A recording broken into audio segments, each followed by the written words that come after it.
बोलिए भक्त वत्सल भगवान की जय। किशोरी लाडली राधा रानी सरकार की जय।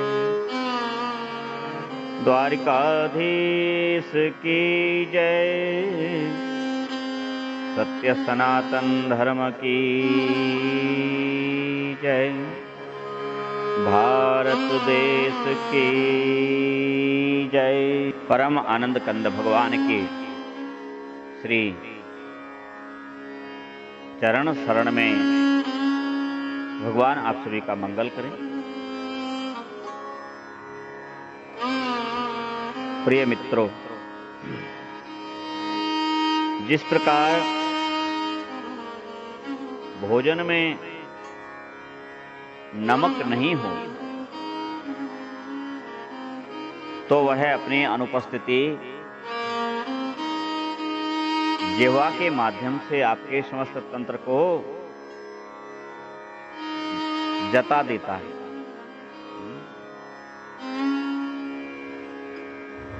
अब जरा विचार करो कि एक समय का भोजन आप बिना नमक के अप्रिय भाव से ही करेंगे, प्रिय भाव से नहीं कर पाएंगे। तो विचार करिए कि वह परमात्मा जो समस्त जैसे स्वाद बढ़ाने के लिए अनुपातिक नमक भोजन में होना चाहिए, अर्थात जितना स्वाद के अनुसार हो उतना नमक भोजन में रहना चाहिए, अन्यथा स्वाद बिगड़ जाएगा। ठीक है ना? इसी प्रकार परमात्मा जब किसी के जीवन में नहीं रहते तब अनुपात भंग हो जाता है और उसके जीवन का स्वाद जाता रहता है। इसलिए भगवान को जीवन में रखना, मन से चिंतन करना परमात्मा का और शरीर से कर्म करना संसार का, क्योंकि संसार में आए हो तो संसार के कर्म भी आपको करने ही पड़ेंगे। तो अनुपात बना के रखना। जैसे नमक भोजन में अगर ना हो तो वह आपको एहसास करा देता है कि मैं नहीं हूं। ठीक है ना? और ठीक दूसरी और उसी प्रकार यदि नमक अधिक पड़ जाए भोजन में तो भी वह एहसास करा देता है कि मैं हूं। भैया, आपके जीवन में भी बस ऐसा ही समझिए कि जीवन को यूं बनाएं कि हमारे रहने पर हमारे होने का एहसास हो, और जब हम ना रहें इस जीवा रूपी संसार को, परिजनों को, यहाँ तक कि अपने शत्रुओं को भी हमारे नहीं होने की कमी खटके। जैसे भोजन में नमक ना रहे तो तुरंत कमी सताती है कि नमक नहीं। ठीक उसी प्रकार आपको जीवन ऐसे जीना चाहिए, ना दैवमपि संचित्य सृजेद उद्योगमात्मनः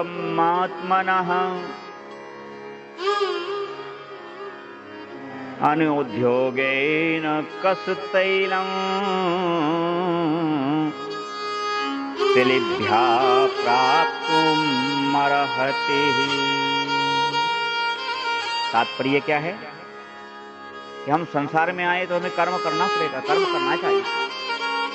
कर्म के बिना, क्योंकि हमें आलस्य को वर्ण नहीं करना है, अकर्म को वर्ण नहीं करना है, किंतु कर्म के साथ दैव,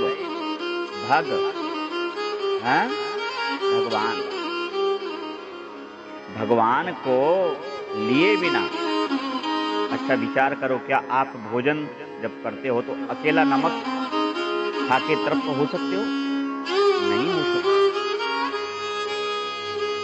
कितना भी पढ़ लिख लो, कितना भी विज्ञान को उन्नत कर लो, किंतु क्या आपके पास ऐसी कोई प्रणाली है, कोई ऐसा वैज्ञानिक है जो कहे कि हाँ, हमने ऐसा अभ्यास खोज लिया है कि हम बिना और कोई वस्तु मिलाए केवल नमक से ही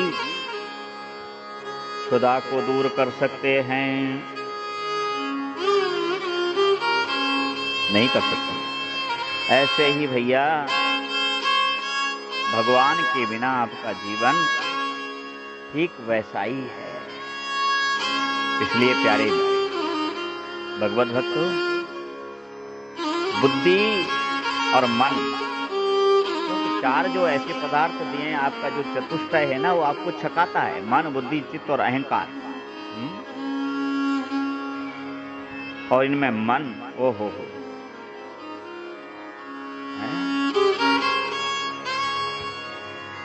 न देवमपि संत्यज्य त्वजेदुद्योगमात्मनः अनुद्योगेन कस्तैलं तिलेभ्यः प्राप्तुमर्हसि। क्या आप बताओ कि हम जब तिलों से भी तेल निकालते हैं ना, तो हमें क्या करना पड़ता है? प्रयास करना पड़ता है। बिना प्रयास के क्या ये संभव है? कभी नहीं, बिल्कुल भी संभव नहीं है। तो हमें कर्म करना पड़ेगा, और कर्म जब हम करेंगे तो हमारा, जब हम उद्योग करते हैं तो तिल से तेल निकलने लगता है। प्रेम से कहो श्री राधे। कई लोगों को मान हो जाता है शिक्षा का। कई लोगों को अगर कोई विदेश यात्रा कराए तो अरे बड़े गुमानी हो जाते। किसी को कोई ऐसा पद मिल जाए तो वह पद का गुमानी हो जाता है। पर भैया, हमेशा ध्यान रखो, उसके वाणी में अधर्म आ जाता है। क्या आ जाता है? अधर्म आ जाता है। वाणी उसकी चुभने वाली हो जाती है, उसकी वाणी कठोर हो जाती है, वह व्यक्ति को पीड़ा पहुंचाने वाली हो जाती है। नारुन्तु दहस्यान् नृशंसवादे नहीं नतः परमभ्यादधीत। अर्थात दूसरे के मर्म को चोट ना पहुंचाए, चुभने वाली बातें ना बोलना। यस्यास वाचा पर उदजेत न तां वदेत् दुःसतीं पापलोक्यां। अर्थात जो दूसरे को पीड़ा पहुंचाए, ऐसी वाणी कभी ना बोले। और छोटे तरीके से लोभ, प्रलोभन, दबाव बनाकर दूसरों को वश में करने का प्रयास ना करें, उन्हें नीचा दिखाने का प्रयास ना करें, दूसरे को उद्विग्न करने एवं ताप पहुंचाने वाली, पापी जनों वाली आचरण करने वाली बोली को कभी ना बोलें। ऐसा करना मानवता का अपमान है। एक बार की बात है, एक बड़े शहर से 4 बालक विदेश गए थे शिक्षा के लिए। शिक्षा पूरी हो गई और लौट करके पुनः वह आए।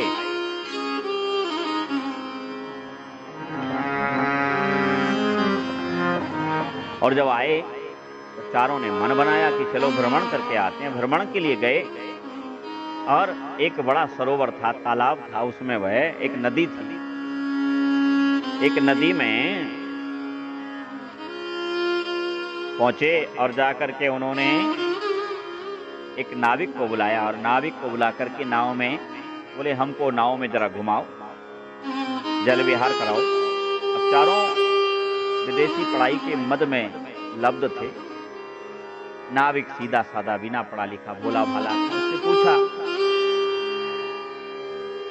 नाविक तुमने गणित पढ़ा है? उन्होंने कहा नहीं, मैं गणित नहीं। अच्छा, तो विज्ञान तो अवश्य पढ़ा होगा। उन्होंने कहा नहीं, विज्ञान भी नहीं। विद्यार्थी बोले तब तो तुम्हारा एक हिस्सा जीवन व्यर्थ चला गया। ओहो। थोड़ी देर बाद विद्यार्थी फिर उसका उपहास करते हुए बोले कि अच्छा एक बात बताओ। जी पूछिए। जी, एक ज्यादा ही बुद्धिमान था जिसने देश का, शिक्षा का, हमारे भारत का, हमारे परिवार का, हमारी संस्कृति का, हमारे भोजन का सत्यानाश कर दिया। उस हमारी संस्कृति हंता मार्क्स काले का नाम लेकर के पूछता है उस नाविक से कि क्या तुमने कभी मार्क्स काले को पढ़ा है? अब वो बेचारा भोला भाला नाविक क्या जाने कि कौन मार्क्स काले। उसने कहा नहीं। उन्होंने कहा तब तो तुम्हारा 3 हिस्सा जीवन बेकार ही चला गया नाविक। थोड़ी देर में आंधी तूफान आ गई, तेज बरसात होने लगी और इतनी तेज आंधी आई कि नाव डगमग डगमग डोलने लगी। अब नाविक ने पूछा कि भैया एक बात बताओ, मार्क्स काले, गणित और विज्ञान ये सब तो ठीक है, किंतु तुम चारों को तैरना आता है? उन्होंने कहा आई नो, हमको तैरना नहीं आता है, हमको तैरना नहीं आता है। तैरना नहीं आता है? तो बोले अब एक काम करो कि हमारा तो 3 हिस्सा 2 हिस्सा जीवन गया है, लेकिन अब तुम्हारा सारा जीवन ही समाप्त तो होने वाला है। और थोड़ी देर में नाव पलट गई। यद्यपि बहुत प्रयास किया नाव वाले ने चारों को बचाने के लिए भी, किंतु वह सफल नहीं हो पाया और वह चारों बच्चे अभिमान में भरे हुए नदी में बुरी तरह से नाव से गिर करके बह गए। जैसे तैसे करके कुछ लोग दौड़े और उनके प्राण बचाए। और नाविक ने हाथ जोड़ के कहा कि अच्छा है, मार्क्स काले को पढ़ते रहिए, लेकिन अपने भारत की धरती के इस मिट्टी को भी माथे पे सजाते रहिए प्यारे। इसे तिरस्कृत मत कीजिए, इससे दूर मत जाइए, क्योंकि अपनी संस्कृति का जिसने पोषण कर लिया है उसने स्वयं का पोषण कर लिया है। आज अगर आपको कोई नहीं बचाता तो आप मृत्यु को प्राप्त हो जाते हैं।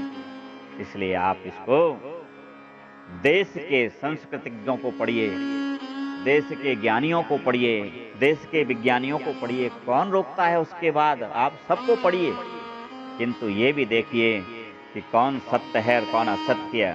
आप असत्य का साथ देने लगे, आपकी संस्कृति का पतन हो रहा है और आप हंस रहे हैं, ये गलत है। आप कैसे शिक्षाविद हो गए कि आपकी वाणी कठोर हो गई, इतनी कठोर है? नारुंतुदः स्यान्न संसबादी नाहीनता परम बभ्या ददित अस्यास वाचा पर उद्भिजेत। जो दूसरों को उद्विग्न कर दे ऐसी वाणी आप बोल रहे हैं, ऐसे मर्म भेदी वाणी को आप बोल रहे हैं। ये शिक्षा नहीं हो सकती। शिक्षा तो एकदम विनयशील बना देती है। विद्या ददाति विनयम् विनयाद् याति पात्रताम्। विद्या विनय देती है, सुपात्र बना देती है। विद्या प्राप्त करने के बाद व्यक्ति बड़ा विनम्र हो जाता है। हमारा यही आज का संदेश है, यही उपदेश है कि हम अपने संस्कृति को बचा के रखें। कहीं पढ़ें, विदेशों में जाएं, जहां जाना है जाएं, लेकिन हमारे देश की संस्कृति को अक्षुण्ण रखें।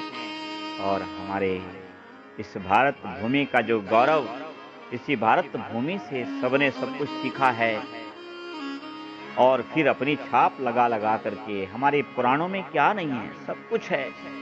सारे नियम हैं, सारे साधन हैं, सारे दंड हैं, क्षमा हैं, जो भी जितने भी न्याय या न्यायालय की पुस्तकें बनी हैं वो सब सनातन के इन धर्म ग्रंथों से बनी हैं। वो बात और है कि वह चोरी करने के बाद अब उनको अपने नाम से बताते हैं और सनातन को एक कोने में रख दिया है।